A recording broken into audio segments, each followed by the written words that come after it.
ಕೆರಗೋಡು ಗ್ರಾಮದ ಹನುಮಧ್ವಜ ವಿಚಾರವಾಗಿ ಹೋರಾಟದಲ್ಲಿ ಭಾಗವಹಿಸಿದ್ದಂಥ ಹೋರಾಟಗಾರರಿಗೆ ಪೊಲೀಸರು ಕಿರುಕುಳ ನೀಡುತ್ತಿದ್ದಾರೆ ಅಂತ ಹೇಳಿ ಇವತ್ತು ಕೆರಗೋಡು ಗ್ರಾಮದಲ್ಲಿ ಹಿಂದೂ ಸಂಘಟನೆಯ ಕಾರ್ಯಕರ್ತರು ಹಾಗೂ ಬಿಜೆಪಿ ಜೆಡಿಎಸ್ ಕಾರ್ಯಕರ್ತರು ಪ್ರತಿಭಟನೆಯನ್ನ ಮಾಡ್ತಾ ಇದ್ದಾರೆ. ಸದ್ಯ ಅವ್ರನ್ನ ಮಾತಾಡಿಸ್ತಾ ಹೋಗ್ತೀನಿ. ಪ್ರಮುಖವಾಗಿ ಇಲ್ಲಿ ಜೆಡಿಎಸ್ ಮುಖಂಡರಾದಂಥ ರಾಮಚಂದ್ರ ಬಂದಿದ್ದಾರೆ, ಅವ್ರನ್ನ ಮಾತಾಡಿಸ್ತೀನಿ. ಸರ್, ಇವತ್ತು ಪ್ರತಿಭಟನೆಯಲ್ಲಿ ಭಾಗಿಯಾಗಿದ್ದೀರಿ, ಪೊಲೀಸರ ವಿರುದ್ಧ ಆಕ್ರೋಶ ವ್ಯಕ್ತಪಡಿಸಿದ್ದಾರೆ, ಏನು ಸರ್ ಕಾರಣ? ಸರ್, ಏನು ಜನವರಿನಲ್ಲಿ ಹನುಮಧ್ವಜ ವಿವಾದ ಆಗಿತ್ತು, ಶಾಂತಿಯುತವಾಗಿ ನಾವು ಹೋರಾಟ ಕೊಟ್ವಿ ಜಿಲ್ಲಾಡಳಿತ ವಿರುದ್ಧ.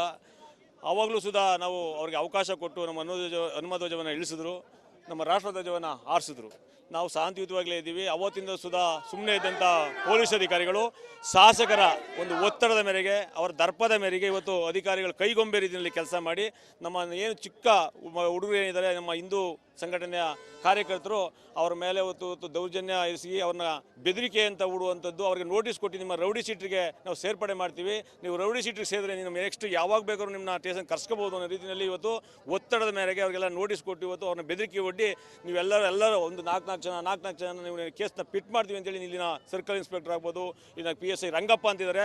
ಅವರ ದೌರ್ಜನ್ಯ ಜಾಸ್ತಿ ಆಗಿದೆ. ಇದುವರೆಗೂ ಎಲ್ಲ ನಮ್ಮ ಹಿಂದೂ ಕಾರ್ಯಕರ್ತರು, ನಮ್ಮ ಸಂಘಟನೆಯ ಕಾರ್ಯಕರ್ತಿದ್ದಾರೆ. ಈ ಹನುಮಧ್ವಜ ವಿವಾದ ಪ್ರತಿಯೊಬ್ಬರು ಸುಧಾ ಎಲ್ಲರ ಅವರು ಹುಡುಗರು ಜೈ ಶ್ರೀರಾಮ್ ಅಂದರೆ ಸಾಕು ಅವ್ರನ್ನ ಕರ್ಕೊಬಂದು ಒಂದು ಏನು ನಮ್ಮ ಸ್ಟೇಷನಲ್ಲಿ ಕೂಡ ಹಾಕೊಳ್ಳುವಂಥ ಕೆಲಸ ಮಾಡೋದು, ಅವ್ರಿಗೆ ಬೆದರಿಕೆ ಒಡ್ಡುವಂಥ ಕೆಲಸ ಮಾಡ್ತಾ ಇದ್ದಾರೆ.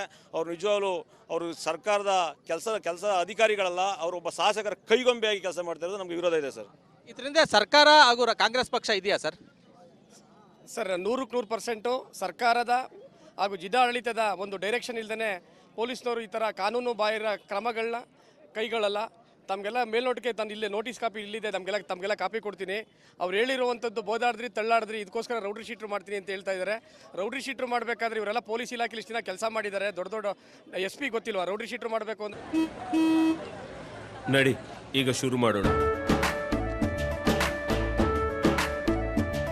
ಕೇಸರಿಯಿಂದ ಮನೋಲ್ಲಾಸ ಮನಸ್ಸು ಮತ್ತೇರಿ ಕುಣಿದಾಡಿದೆ ನೋಡು, ಮನಸ್ಸು ಮತ್ತೇರಿ ಕುಣಿದಾಡಿದೆ ನೋಡು. ಕ್ಷಣ ಕ್ಷಣವೂ ಆಚರಿಸಿ ಕೇಸರಿ ಹಬ್ಬ. ವಿಮಲ್ ಬಾಯಲ್ಲಿ ಹೇಳಿ ಕೇಸರಿ. ಯಾವ್ಯಾವ ಥರ ಏನೇನು ಇರಬೇಕು, ಗೈಡ್ಲೈನ್ ಏನಿದೆ, ಹೈಕೋರ್ಟ್ ಗೈಡ್ಲೈನ್ ಏನಿದೆ ಗೊತ್ತಿಲ್ವಾ? ಒಟ್ಟಲ್ಲಿ ಇವ್ರಿಗೆ ಏನಾಗಬೇಕು ಅಂತಂದರೆ, ಈ ಭಕ್ತರು ಏನಿದ್ದಾರೆ, ಹನುಮಾನ್ ಭಕ್ತರು ಇರ್ಬೋದು, ಹಿಂದೂ ಕಾರ್ಯಕರ್ತರು ಇರ್ಬೋದು, ಅವರ ಹೋರಾಟನ ಹತ್ತಿಕ್ಕಬೇಕು. ದಿನೇ ಇವತ್ತು ಇಲ್ಲಿ ಈ ಭಾಗದಲ್ಲಿ ಕಾಂಗ್ರೆಸ್ ಕ್ಷೀಣ ಆಗ್ತಾ ಇದೆ. ಏನಾದರೂ ಮಾಡಿ ಇವರೆಲ್ಲರೂ ಹತ್ತಿಕ್ಕಿ ಕಾಂಗ್ರೆಸ್ನ ಅಪ್ ಮಾಡ್ಕೊಳ್ಬೇಕು ಅನ್ನೋದು ಇವರೊಂದು ದುರಾಸೆ ಇದೆ. ಇದಕ್ಕೆ ಯಾವ ಹಿಂದೂ ಕಾರ್ಯಕರ್ತರು ಇರ್ಬೋದು, ಎರಡು ಪಕ್ಷದ ಕಾರ್ಯಕರ್ತರು ನಾವು ಯಾರು ತಲೆ ಕೆಡಿಸ್ಕೊಳ್ಳಲ್ಲ. ನಾವು ಕಾನೂನು ಮುಖಾಂತರ ಹೋರಾಟ ಮಾಡ್ತೀವಿ. ಅದಕ್ಕೂ ಇವರು ನಮಗೆ ಭಯಪಡಿಸ್ತಾವ್ರೆ ಅಂದರೆ ಇದೊಂಥರ ಈಗ ಅಂದ್ರೆ ಹೋರಾಟನ ಹತ್ತಿಕ್ಕಾಗಿ ಈ ತರ ನೋಟಿಸ್ ಕೊಡ್ತಾ ಇದ್ದಾರೆ. 100% ಸರ್. ಈಗ ತಮಗೆ ಗೊತ್ತು ಸರ್, ಇಲ್ಲಿ ಏನು ಕೊಲೆ ಆಗಿದೆಯಾ, ಮರ್ಡರ್ ಆಗಿದೆಯಾ, ಕೊಲೆ ಆಗಿದೆಯಾ, ಇಲ್ಲಾಂದ್ರೆ ಇಲ್ಲೊಂದು ಏನಾದ್ರು ಆಫ್ ಆರ್ಡರ್ ಆಗಿದೆಯಾ, ಇಲ್ಲಾಂದ್ರೆ ಪಾಪ ಹುಡುಗರುಗಳೇನಾದ್ರು ರ್ಯಾಬ್ರಿ ಮಾಡಿದಾರ, ಯಾಕೆ ಇವರು ರೌಡಿ ಶೀಟ್ರು ಮಾಡ್ತಾರೆ? ಏನು ರೌಡಿ ಶೀಟ್ರ್ ಅಂದ್ರೆ ಏನು ಅರ್ಥ? ಇವರೆಲ್ಲ ವಿದ್ಯಾವಂತರಲ್ವಾ ಪೊಲೀಸ್ ಇಲಾಖೆಯಲ್ಲಿ? ರೌಡಿ ಶೀಟ್ರು ಮಾಡ್ಬೇಕಾದ್ರೆ ಅದೇ ಗೈಡ್ಲೈನ್ ಅವೇ. ಏನಾಗಬೇಕು ಅವ್ರ ಭವಿಷ್ಯ, ಹುಡುಗರು ಭವಿಷ್ಯ ಏನಾಗಬೇಕು? ಎಲ್ಲ ಚಿಕ್ಕ ಹುಡುಗರು ಇವತ್ತೆಲ್ಲ ಡಿಪ್ಲೊಮಾ ಮಾಡವನೆ, ಒಬ್ಬ ಈಗ BCom ಓದ್ತಾ ಇದ್ದಾನೆ. ಅವ್ರ ಭವಿಷ್ಯ ಏನಾಗಬೇಕು? ರೌಡಿ ಶೀಟ್ರು ಮಾಡಿ ಮನೆ ಸೇರಿಸ್ಬಿಟ್ರೆ ನೀವು ಮಾತ್ರ ನಿಮ್ಮ ಹೆಂಡತಿ ಮಕ್ಕಳ ಜೊತೆ ಬೆಚ್ಚಗೆ ಮನೆ ಕಬಡಿ ಪೊಲೀಸ್ ಇಲಾಖೆಯವರು. ಈ ಹುಡುಗರೆಲ್ಲ ಜೈಲಲ್ಲಿ ಅಲಿತಾ ಇರಲಿ.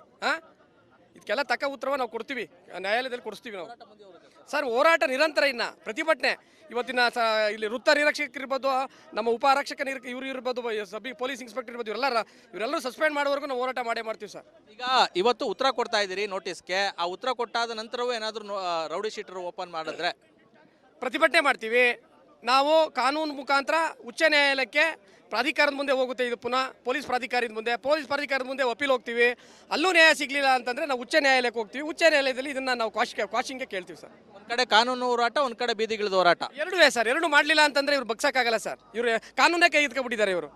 ಇದಿಷ್ಟು ಹಿಂದೂ ಕಾರ್ಯಕರ್ತರು ಹಾಗೂ JDS ಮುಖಂಡರ ಮಾತಾಗಿರುವಂಥದ್ದು. ನಮ್ಮ ಹೋರಾಟ ಮುಂದುವರಿಯುತ್ತದೆ ಅಂತ ಹೇಳಿ ಎಚ್ಚರಿಕೆಯನ್ನು ನೀಡ್ತಾ ಇದ್ದಾರೆ. ಯಾವುದೇ ಕಾರಣಕ್ಕೂ ಕೂಡ ನಮ್ಮ ಹೋರಾಟವನ್ನು ಹತ್ತಿಕ್ಕೋದಕ್ಕೆ ಸಾಧ್ಯ ಇಲ್ಲ ಅಂತ ಹೇಳಿ ಹೇಳ್ತಾ ಇರುವಂಥದ್ದು. ಕ್ಯಾಮ್ರಾಮನ್ ಇನ್ನೋ ಜೊತೆ ಆನಂದ್, ರಿಪಬ್ಲಿಕ್ ಕನ್ನಡ, ಮಂಡ್ಯ.